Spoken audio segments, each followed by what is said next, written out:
कैसे हो दोस्तों। मैं Shubhankar Pandey, achieve target with Shubhankar channel में आपका स्वागत है। आज फिजिकल ज्योग्राफी में एक इम्पॉर्टेंट टॉपिक देखते हैं। ये इम्पॉर्टेंट टॉपिक, वैसे तो सभी इम्पॉर्टेंट टॉपिक रहते हैं जो एक दूसरे से लिंक अप रहते हैं। ये इम्पॉर्टेंट टॉपिक का महत्व क्या है मैं आपको पहले ही बता दूं तो आप लोग शायद वीडियो को पूरा देखें। आज हमें एक मॉडल देखना है कोपेन साहब का जलवायु के ऊपर मॉडल, जलवायु मॉडल बोल देंगे, ठीक है। अब ये जलवायु मॉडल जो है, ये जलवायु मॉडल का महत्व इस प्रकार से है कि इसके माध्यम से किसी भी क्षेत्र की जनसंख्या का अनुमान लगाया जा सकता है कि भैया वहां की जनसंख्या कैसी है। किसी क्षेत्र में वन या वनस्पति किस प्रकार की पाई जाती है उस बात का अनुमान लगाया जा सकता है, और मिट्टी किस प्रकार की पाई जाती है हम वहां पर अनुमान लगा सकते हैं। दूसरी बात, अगर मैं बढ़ाना चाहूं तो उद्योग प्राय कहां पर लगते हैं उसका भी अनुमान हम कोपेन के मॉडल के अनुसार लगा सकते हैं। तो जलवायु के संबंध में जो कोपेन का मॉडल है बहुत महत्वपूर्ण मॉडल है और इस मॉडल को आपको समझना ज्यादा जरूरी है। ये अगर मॉडल आप समझ गए तो आपको ज्योग्राफी में कभी भी डायग्राम बेस समझना कभी भी आपको दिक्कत नहीं होगा। और ये मॉडल एक महाद्वीप के संबंध में, एक महाद्वीप, ये एक महाद्वीप मान लिया, ठीक है। इधर पानी है और उसके इस साइड भी क्या है, पानी। और वो कह रहा है ये 0 से लेकर 90 डिग्री तक का, और वो बता रहे हैं कि भैया इस 0 से लेकर 90 डिग्री तक के जो कटिबंध या पट्टी आएगी उस पट्टी पर मुझे अलग अलग प्रकार की जलवायु दिखाई देगी। तो उसने बताया कि भैया 0 से लेकर 10, 10 से लेकर 30, 30 से लेकर 45, 45 से लेकर 60 और 60 से लेकर 90 तक के मुझे जाने पर अलग अलग प्रकार की जलवायु दिखाई दी। अलग अलग प्रकार की जलवायु मुझे दिखाई दी तो उसका कारण क्या था उसने बताया। साथ में उसने बताया कि भैया इस जलवायु को निर्धारित करने में केवल अक्षांशीय स्थिति अर्थात सूरज की सीधी किरणें ही महत्वपूर्ण भूमिका नहीं निभा रही, बल्कि चलने वाली हवा भी भूमिका निभा रही है। हमने 3 प्रकार की हवा देखी थी प्रमुख रूप से, एक ध्रुवीय, एक पछुआ और एक व्यापारी। तो जब हवा चलती है तो हवा 2 प्रकार से चलती है मूल रूप से, एक तट से, पानी के तट से स्थल की ओर, और एक स्थल से तट की ओर। जो तट से स्थल की ओर चलती है उस हवा को कहता है अनुतट हवा, और जो स्थल से तट की ओर चलती है उसे कहता है अपतट हवा। ये उसने बताया कि भैया इन जलवायु को, प्रदेशों के निर्माण में इन हवाओं का भी महत्वपूर्ण रोल रहा जितना सूरज का। और फिर कभी कभार उसने बताया कि भैया इसके अलावा भी अगर कभी कभार मेरे द्वारा बताई गई बातें अगर सत्य नहीं होती है तो वो अपवादित क्षेत्र में गिना जाना चाहिए और उसका अध्ययन ज्योग्राफी में नहीं किया जाता है। तो हम वो अपवादित क्षेत्र को छोड़ने की कोशिश करेंगे।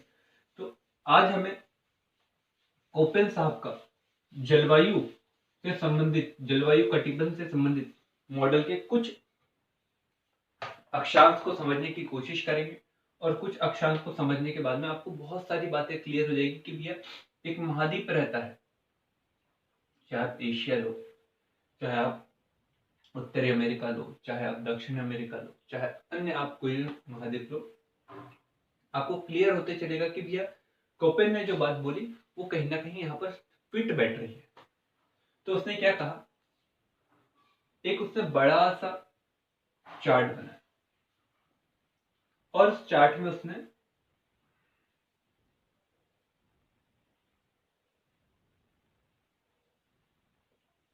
ऐसे उसने बांट दिया। आप लिख सकते हो कोपेन का मॉडल, सॉरी, 0 से लेकर 10, 10 से लेकर 30, 30 से लेकर 45, 60 और 90। 0 से लेकर 10 भूमध्य क्षेत्र, तो यहां पर आपको विषुवत रेखीय जलवायु आपको यहां पर मिलेगी। उसने नामकरण, अभी हम नामकरण करें। 10 से लेकर 30 डिग्री यहां पर हवा चलती है। कौन सी हवा चलती है बेटा?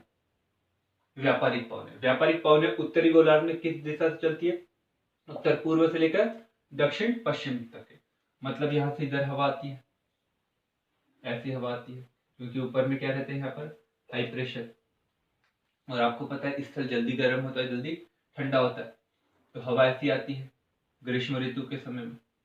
तो हवा यहाँ से यहाँ तक के आ रही है, तो यहाँ वर्षा कराएंगी सबसे ज्यादा, फिर यहाँ कराएंगी उससे कम, फिर करवाएंगी सबसे कम यहाँ पर। कोई दिक्कत? तो यहाँ पर आपको मानसूनी क्षेत्र दिखाई देगा। मैं आज छोटा सा लेक्चर ही लूंगा, बस आप इसको थोड़ा सा रट लीजिए। इसी के बाद में मध्य क्षेत्र जो यहाँ पर आपको दिखाई देगा, यहाँ पर आपको सवाना का मैदान जैसे है वैसा दिखाई देगा, पेड़ और पेड़ के साथ में घास दूर। और यहाँ पर आपको सबसे कम वर्षा दिखाई देंगी, यहाँ पर आपको दिखाई देंगे मरुस्थल। कौन से स्थल दिखाई देंगे? मरुस्थल। तो आपको समझ में आया इतनी बात? चलो, अब क्या बात है 30 से लेकर 45। अब 30 से लेकर 45 और 30 से लेकर 45 और 60 के बीच में भी हवा चलती है जिसका नाम है पछुआ पवन। कौन सी पवन है? पछुआ पवन। अब ये जो पछुआ पवनें रहती है ये, और व्यापारिक पवनें रहती है ये, और ध्रुवीय पवनें रहती है, ये सूरज की सीधी किरणों के हिसाब से कभी उत्तर और कभी दक्षिण की ओर क्या होती है? विस्थापित होती है। आपको हमने बताया था।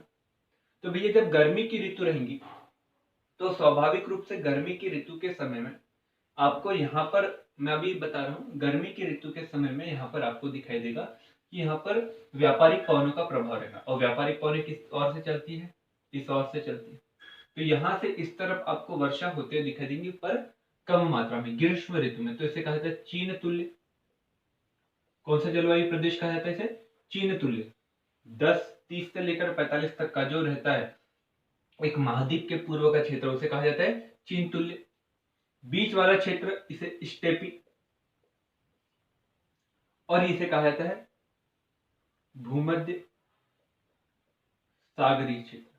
यहां पर दोनों से वर्षा होती है, व्यापारिक पवनों से भी और पछुआ पवनों से, और लगातार वर्षा होती रहती है। ग्रीष्म ऋतु के समय में तापमान अधिक होता है, तो इस क्षेत्र में आपको हमेशा रसीले फलों की खेती दिखाई देगी। इसी के बाद में ऊपर के क्षेत्र में जब आएंगे तो आपको इस ओर से पछुआ पवन से वर्षा दिखाई देगी, इस ओर से आपको ध्रुवीय पवन है। तो यहाँ पर जो वर्षा होगी वो फुआर के नुमा होगी, मैं बताऊंगा। तो यहाँ के क्षेत्र को